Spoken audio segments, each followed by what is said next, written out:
Très bien. Alors là, je vais expliquer plusieurs aspects au-delà du bégaiement. Je commence par le Dieu qui se met en colère. Il faut savoir qu'à chaque fois que vous avez dans l'écriture des attributs, des sentiments d'homme qu'on donne à Dieu, et Dieu qui se met en colère, le Dieu qui regrette, le Dieu qui fait ci, le Dieu qui finalement a des attributs d'un homme, un Dieu qui a des regrets, un Dieu qui regrette d'avoir créé l'homme, un Dieu qui serait même ignorant, qui avait ignoré que l'homme pécherait. Il faut savoir que Dieu, quand on dit Dieu et se met en colère, ce n'est pas le Créateur qui se met en colère, c'est celui qui a le mandat de Dieu qui se met en colère. Dieu ne parle à personne. Dieu se manifeste au travers des entités qu'il a manifestées pour lui. Et Dieu ne peut parler pas à l'homme. Il ne peut pas dans l'immédiateté parler à l'homme parce que l'homme ne peut pas supporter entendre Dieu, auquel cas il se dissoudrait.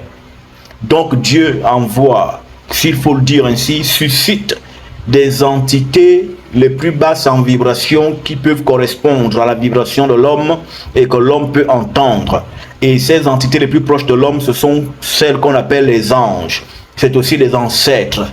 Ces entités sont plus proches de nous qui sommes dans la matérialité, et donc quand ces entités nous parlent, elles aussi auront les expressions, les sentiments que nous, hommes, pouvons avoir dans la matérialité. Un esprit peut se mettre en colère, un esprit peut se fâcher, peut avoir du regret. C'est pourquoi dans le livre de Genèse, on dit et Dieu descendit, il vint voir que les hommes construisaient la tour.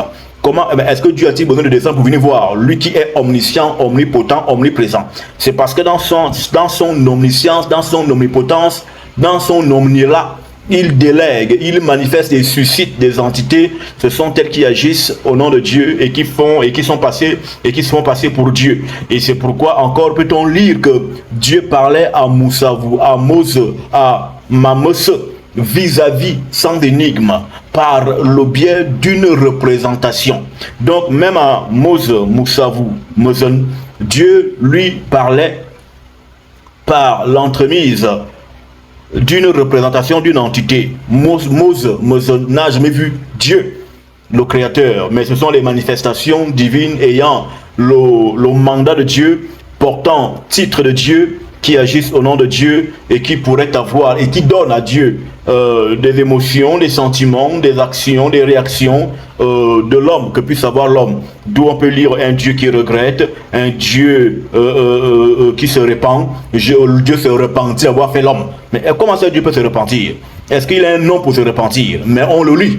Donc il faut les spécialistes de la tradition bantou pour vous expliquer ces éléments qui échappent aux voleurs des rouleaux de notre ancestralité, car les choses ne sont pas à ces individus-là, ces usurpateurs qui prennent des choses qui ne sont pas eux et qui s'osent s'exprimer, se prononcer là-dessus. Voici ceci qui est dit. Et maintenant, au niveau du bégaiement, il faut savoir que Mose, Moussavou, était un homme bègue, c'était un bègue, et c'est pourquoi il était nerveux. Et les bègues sont par nature nerveux, parce qu'ils n'arrivant pas à évacuer par les mots et la parole les pensées profondes qu'ils ont, alors ils les laissent exprimer au travers de leur violence. Donc ils parlent par les actes, par le corps.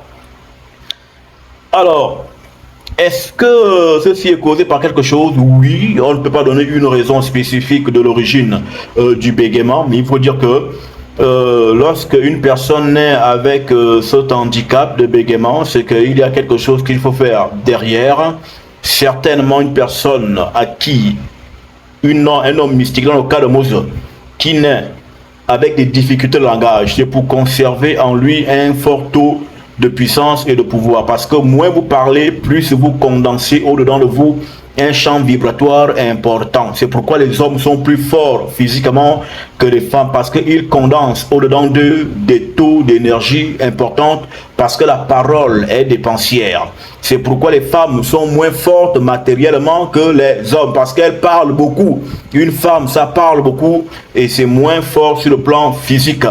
Plus vous parlez, plus faible vous êtes. Moins vous parlez, plus puissant vous êtes. C'est pourquoi Dieu, qui est au-delà de la puissance, n'a jamais prononcé un mot de sa vie. Si Dieu aurait une vie, quoique n'ayant pas lui-même de vie, parce que c'est tenant au-delà de ce qui existe.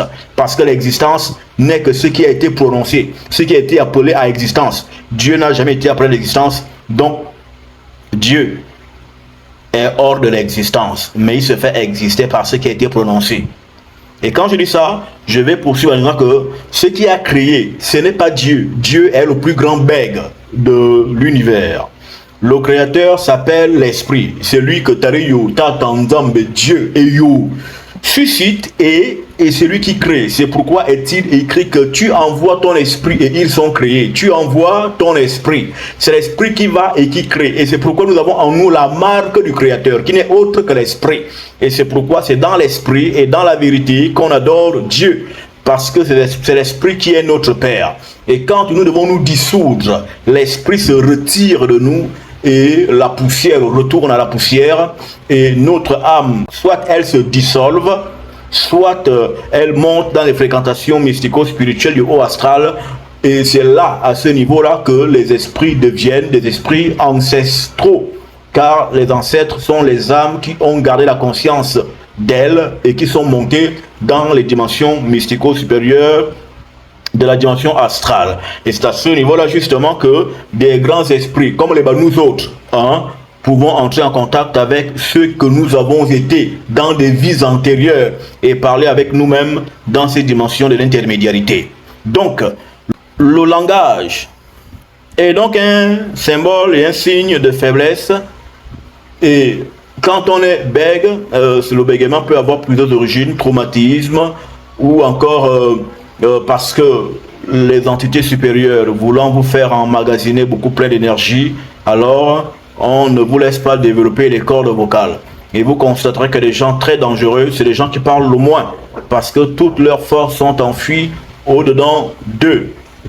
Maintenant, il y a des moyens de faire soigner ce bégaiement, parce que moi-même, à l'époque, pour que je parle, il fallait que j'ai tout cassé, j'ai détruit tout le salon, j'ai tout renversé pour sortir un mot. Mais aujourd'hui, je vous parle avec beaucoup d'aisance, ça coule, comme voilà, parce que j'ai suivi des rites spécifiques de l'eau de chute et des rituels m'ont été faits dans ce sens que le bégaiement s'en est évanoui.